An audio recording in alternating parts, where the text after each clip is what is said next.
Pour aller au plus court, le pèlerin peut éviter Limoges et rallier Rocamadour en passant par la Corrèze. Celui qui a choisi de voir la cité arrive en provenance de Saint-Léonard-de-Noblat, à la bien nommée Pause Saint-Jacques, où il peut croiser d'anciens marcheurs.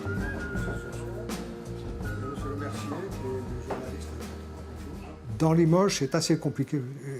C'est assez compliqué parce que on a voulu faire cheminer les pèlerins dans le centre-ville pour visiter la ville, mais ce n'est pas la solution la plus courte.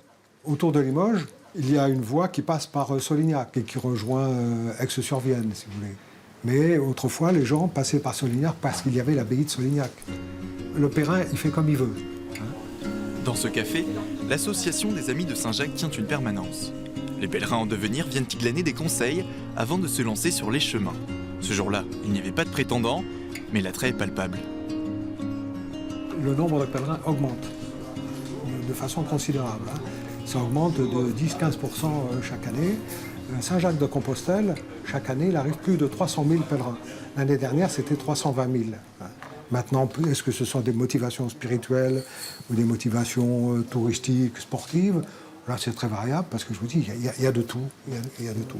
Pourtant, dans l'imaginaire, le pèlerinage est bien souvent associé à la foi, popularisé par le voyage de Jean-Paul II dans les années 80. Comment les catholiques vivent cette expérience, le vicaire général de Limoges, numéro 2 du diocèse, a été transformé par ces 52 jours de marche.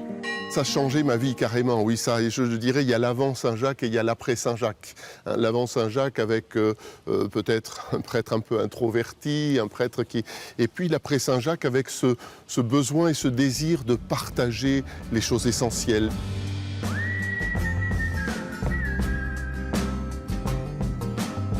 Un dicton dit « beaucoup partent marcheurs, certains arrivent pèlerins ».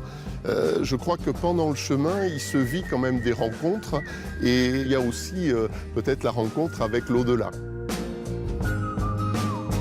On quitte tout juste Limoges, c'est la fin de notre série sur le chemin de Compostelle à travers le Limousin. Cette série, vous pouvez retrouver sur le site internet de France 3. Moi, j'en prends la route direction la Dordogne. Bon chemin!